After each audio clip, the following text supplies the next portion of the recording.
Hi, Paulette. Thank you very much for joining today to talk about your crowdfunding experiences. If you want to just introduce yourself and your crowdfunding campaign really quickly for everyone, that's a great way to start. Okay. Hi, my name is Paulette Watson, and I'm the CEO for Academy Achievers. We work with children and young people who are disaffected, disadvantaged, and come from hard to reach communities, and we lead in STEM. The project that we're crowdfunding is called the Be Me Project, and we aim to raise 1 million BME girls' aspiration in science, technology, engineering, and maths-related careers. Great. And why did you decide that crowdfunding was going to be an option for this project? Okay, as a fundraiser myself, gone are the days where you're writing those applications and then at the end they tell you no. Like, oh my gosh, I spent so many hours and time, and it just really sometimes just makes you feel deflated because you spend that 8 hours or sometimes 4 weeks and you don't really get like a return because they don't give you any feedback. You don't know their personalities, you don't know what they're thinking, and it makes you feel a bit, oh, why did they say no? And they just give you a blanket feedback. So the reason why I wanted to do the crowdfunding because it was a personal journey to get my friends and family involved, for them to understand what it was that I was doing and what was the need, because there's a problem in regard to the disparity amongst Black women in tech. And I wanted to, some of my friends, they have children, their friends have children, and to be able to, this campaign to touch their hearts, their feelings, and to say, actually, what she's doing is going to have an impact or benefit my child or my young girl in the long run. So doing the campaign, although it was a challenge, I'm not going to lie, but I was able to go on a journey with my backers. Yeah, so I was able to talk to them. I was able to send text messages, emails, and I was able to like create a story about the journey. So it wasn't just sitting down writing it in my own little bubble, but it was getting them to send me videos of their children using the actual tech, and doing the coding. So, and then hearing their point of view, and then when I hear what they had to say, it prompted me to go that step further to add something else in the mix. Do you see what I mean? So for me, the crowdfunding was more of a learning curve. So even though we didn't meet our target, but it taught me so much. It taught me about being patient, being determined, being resilient. Understand that strategy is key. You definitely need a team of people who are passionate like yourself, because every single day, every hour, all I kept thinking was the campaign. It wasn't for the money, to be honest with you. It was really for my cause. It was really to make sure that, raising the awareness. And because I was sending information out on a daily basis, I was getting other opportunities to come and talk at different events. So people know what the Be Me Project, I've created a hashtag, and people now are talking about artificial intelligence, big data, the Internet of Things, and before they weren't talking about that. So there are pros in terms of, I created, I've set an awareness, but the cons are, I'm tired. I'm so tired. I cannot even begin to tell you how tired I am, but yeah. That makes 100% sense. And yeah, I definitely agree. Crowdfunding is very tiring. Yes. So I like what you said there about how it was kind of more collaborative and you were getting real-time feedback during the process, which obviously you don't get, as you said, with funding applications. But obviously a funding application, it does take a lot of time, but obviously in reality, not as much time as crowdfunding. Like, I guess you're not as tired when you do a funding application as the crowdfunding. So what other pros did crowdfunding bring to you? It was a relationship for me. I actually enjoyed doing it. I really did. I mean, when you're writing. Crazy. Sorry? You crazy. I must be crazy. I'm not, but it made me realize actually what it did. Sometimes when you're growing up and someone say to you, what do you want to do when you get older?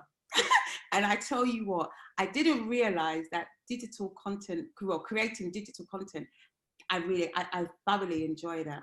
Yeah, I think maybe because my background is my profession is that I am a computer science teacher. I am a computer engineer as well. So being able to teach, so every time I had to plan a lesson, yeah, I had to make sure that I understood it before I could teach it to someone else.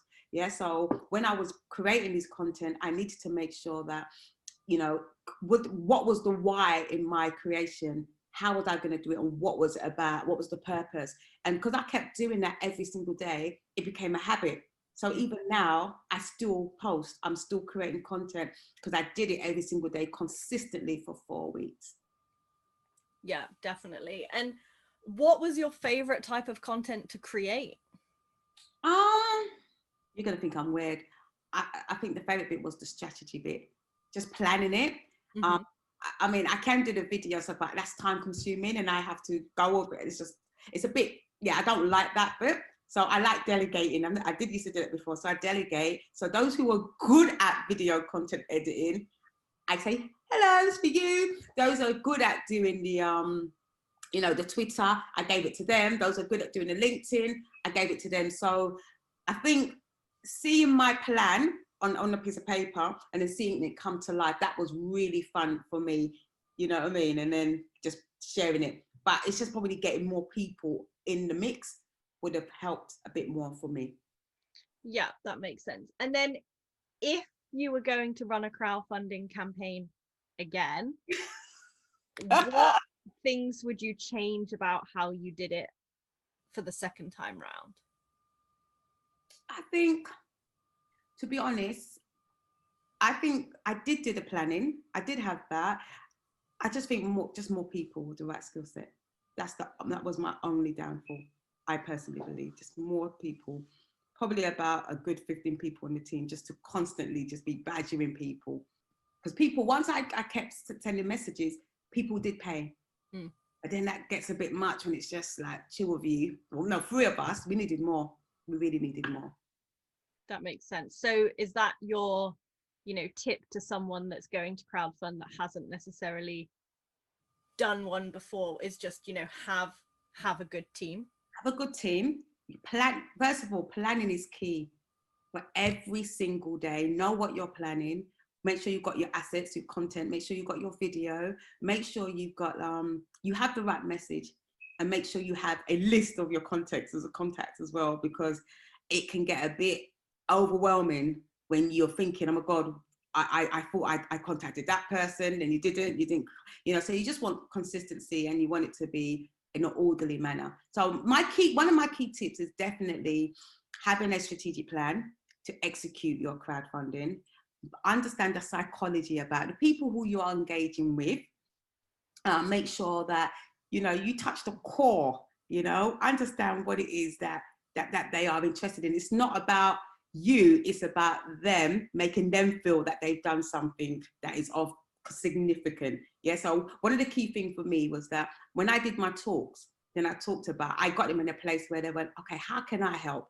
What can I do? Yeah, and then they were more able and willing to give at that point. So you've got to do a lot.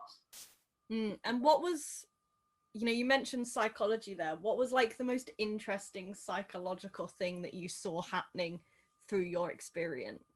So when I told my story, so I always told my story, and I think well, a lot of people said I am a narrator, which I believe I am, but the passion. So I think because I like to show the facts, give them facts, tell them my story, and present it in a way that, in a layman terms, that it's not complicated, where they can see value, where they can add to it as well. So, you know, it was my passion, and I was able to show them pictures, and they loved it.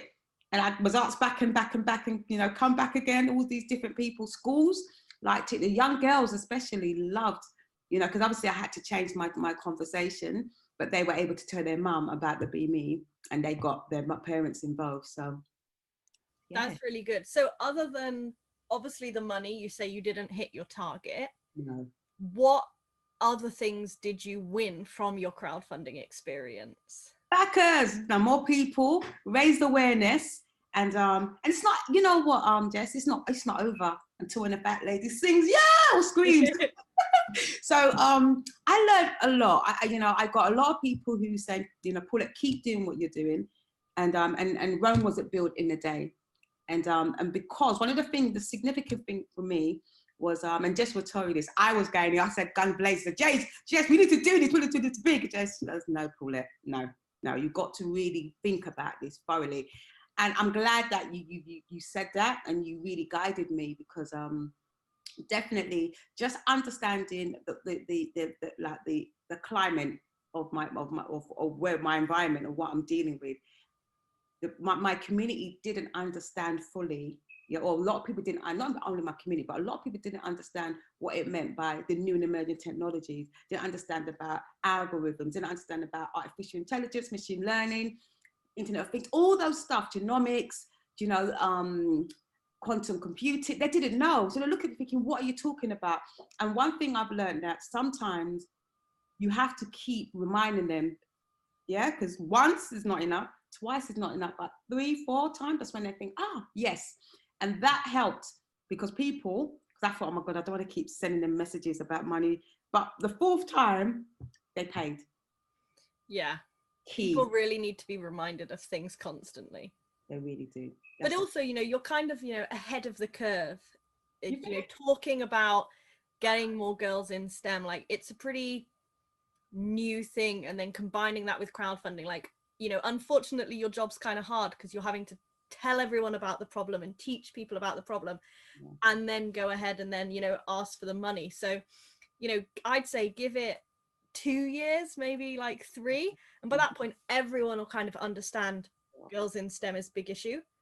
Crowdfund again, and you'll be raising so much more. But I believe whenever you crowdfund again, you'll be raising more, because you've learned so much from this first experience. And I think that's key. Anyone that's going to do any crowdfunding, if it's a new topic or new area, it's going to be if you have to teach them and educate them, it's going to be really difficult. It is really. And I think that's one of the takes I can take away.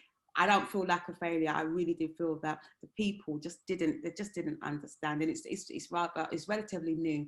But 2021, here I come. There's so much more opportunities, and people have contacted us. We've got some big, people, some corporate organization who's invested in us, and so watch this space. Yeah, that leads on to my next question. I was going to ask, is corporate fundraising, like, you do a lot of corporate fundraising, you do a lot of partnerships with corporates, you've now tried crowdfunding, which is easier? Good question.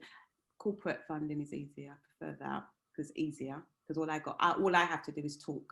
I do a pitch deck, and then because I have a personality where, I believe I'm quite impressionable. People like me. We get on.